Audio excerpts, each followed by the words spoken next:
At the foot of the Rocky Mountains sits a fortress unlike any other, ADX Florence.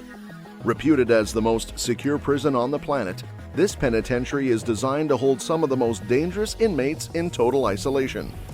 The outside world has labeled it the Alcatraz of the Rockies, but those who live behind its walls would call it a perpetual nightmare. But what really happens inside these walls? Today, we take you beyond the steel doors, inside a maximum security prison, to uncover the reality most will never see.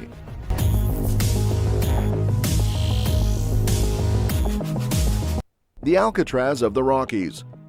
ADX Florence has a history that dates back to the early 1990s. Built in response to violent incidents and the need for a facility that could handle the nation's most dangerous inmates, it opened its gates in 1994. The prison was designed to eliminate escape and reduce inmate attacks, which had become a growing concern in lower security institutions. Today, ADX Florence stands in a barren stretch of Colorado, far from the noise of everyday life. The approach is lined with towering fences and watchtowers that seem to track your every step. Even from outside, tension hangs in the air like a storm cloud. Guards walk with grim determination, alert to constant danger. This is not a place for second chances. It is where the truly dangerous vanish from society's sight. Any notion of comfort ends once you pass those gates. The halls are a maze of electronic sensors, thick steel doors, and stark walls that devour natural light. Inmates soon learn that routine here is absolute, a rigid chain that binds them to a life of isolation. In ADX Florence, a single mistake can haunt you for years. Inside these walls, silence is more menacing than any shout. It's as though time itself slows, sharpening every fear. Each cell is stripped of all but the barest essentials. One look at the heavy doors tells you this place was built for the worst of the worst. Inmates rarely see another person up close, rarely glimpse the sky without barriers, and rarely remember what freedom once felt like. A day in America's toughest prison. Daily life at ADX Florence begins with a strict head count, followed by a breakfast delivered through a narrow slot in each cell door. Inmates catch only a fleeting glimpse of the guard's hand, reminding them that human contact is a scarce luxury. Meals are bland and portioned just enough to keep them going. There is no dining hall, no gathering around tables, only the cold transfer of a tray from one set of metal bars to another. This pattern repeats at lunch and dinner, all under vigilant surveillance. Opportunities for recreation are tightly controlled. Inmates may get an hour of solitary exercise in a small concrete yard surrounded by walls so tall they can barely see the sky. Even then, they are alone, with no sight of other prisoners. This isolation is designed to break any chance of collaboration or rebellion. Time moves slowly in these moments, and the mind struggles to stay tethered to reality. Darkness creeps in, both literal and metaphorical, as day after day of monotony wears away at each inmate's sanity. And because you've made it this far, I've got a small favor to ask. Like this video and subscribe for more deep dives. Consider it a small act that won't land you in solitary confinement. Another aspect of daily life is the overwhelming silence. Guards speak in clipped tones. Inmates learn to keep their thoughts locked away, and every door seals shut with a resounding clang. Communication is sparse, and any word spoken might echo through these lifeless corridors for what feels like an eternity. In such an environment, the real battle becomes an internal war against isolation, boredom, and the slow erosion of hope. Prisoners in ADX must confront the stark truth. Here, time doesn't heal wounds. The ultimate prison lockdown. To grasp the true scale of security at ADX Florence, you have to step inside its endless layers of gates, scanners, and silent watchers. The perimeter is patrolled day and night by armed officers who keep their eyes on every corner. Motion detectors and cameras form a tight web, leaving no blind spots for any would-be escape artist. Concrete walls run deep beneath the ground, ensuring that tunneling out is nearly impossible.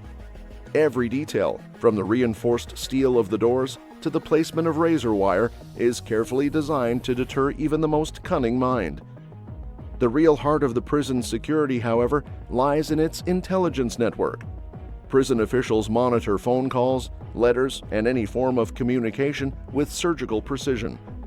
Specialized staff members scrutinize every conversation, searching for coded messages or hidden threats. Sometimes, even the simplest phrase can raise alarm bells if it hints at contraband or a plan to disrupt the order. The goal is to keep inmates isolated not just physically, but mentally as well, cutting off potential alliances long before they can take root. Guards at ADX undergo rigorous training that hones both their physical responses and their psychological fortitude. They learn to read subtle cues, spot manipulative behaviors, and handle emergencies that could erupt without warning. In this setting, complacency can be lethal, and any lapse in vigilance could unravel the tight grip that keeps danger at bay. Uniformed officers move with a purposeful calm, each step echoing through these meticulously controlled hallways. Some might wonder if these measures go too far, blurring the line between necessary safety and cruel isolation. Yet for those who run this fortress, there is no room for half measures. ADX Florence exists for one reason: to neutralize the nation's most violent and disruptive criminals. Who's inside ADX Florence? Within the fortified walls of ADX Florence reside individuals whose names have become synonymous with terror and infamy. One such inmate is Joaquin El Chapo Guzman, the notorious Mexican drug lord and former leader of the Sinaloa cartel. After multiple high-profile escapes from Mexican prisons, Guzman was extradited to the United States in 2017. Convicted on numerous charges, including drug trafficking and money laundering, he now spends his days in the isolation of ADX Florence, far removed from the empire he once commanded. Another infamous resident is Dzhokhar Tsarnaev, the perpetrator of the 2013 Boston Marathon bombing. This act of terror resulted in the deaths of 3 spectators and injuries to over 260 others. Captured and convicted, Tsarnaev was sentenced to death in 2015 and has been confined to ADX Florence since, awaiting the outcome of ongoing appeals. The prison also houses Terry Nichols, an accomplice in the 1995 Oklahoma City bombing. This devastating attack on the Alfred P. Murrah Federal Building claimed 168 lives and injured hundreds more. While the principal bomber, Timothy McVeigh, was executed in 2001, Nichols received multiple life sentences without the possibility of parole and remains incarcerated at ADX Florence. Ramzi Youssef, the mastermind behind the 1993 World Trade Center bombing, is another notable inmate. His plot to topple the Twin Towers resulted in 6 deaths and thousands of injuries. Captured in Pakistan in 1995, Youssef was extradited to the U.S., convicted, and sentenced to life in prison without parole. His days are now spent in the solitary confines of ADX Florence. The prison's roster has also included Robert Hansen, a former FBI agent turned spy for Russia. His espionage activities, spanning over 2 decades, compromised numerous U.S. intelligence operations. Arrested in 2001, Hansen was sentenced to life imprisonment without parole. He remained at ADX Florence until his death in June 2023. Is ADX Florence too extreme? If the walls of ADX Florence could speak, they would recount endless stories of desperation, regret, and loss. To date, there have been no recorded escape attempts from this supermax facility. The prison's architecture and security protocols are meticulously crafted to prevent any possibility of escape. Each inmate is confined by a 7 by 12-foot concrete cell for 23 hours a day, with a narrow slit window that offers only a view of the sky or a fragment of the surrounding mountains. This design ensures that prisoners cannot ascertain their exact location within the complex, thwarting any potential escape planning. The cells are equipped with motion detectors and surveillance cameras, allowing continuous monitoring of inmate activities. The facility is fortified with 1,400 remote-controlled steel doors, pressure pads, and 12-foot razor wire fences. The perimeter is patrolled by heavily armed officers, and the prison's control center can initiate a complete lockdown at the push of a button, sealing all doors instantly. These measures create a layered security system that is virtually impenetrable. Inmates are escorted by restraints by multiple guards whenever they are moved, minimizing the risk of coordinated actions. Human contact is minimal and interactions are closely supervised. The stringent daily routines and surveillance leave little opportunity for inmates to conspire or orchestrate escape plans. Yet debates swirl around the ethics of locking a human being in near total isolation for years on end. Lawsuits and reform proposals hover on the horizon, but the prison's granite walls seem unmoved by public outcry. Supporters of the Supermax model argue that it's a necessary evil, a fortress that prevents the worst offenders from harming anyone else.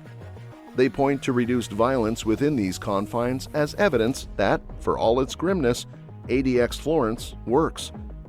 Opponents counter with stories of inmates who enter with fragile mental health and leave with their minds in shambles, if they ever leave at all. The psychological cost, they claim, is too high a price for any society that calls itself civilized.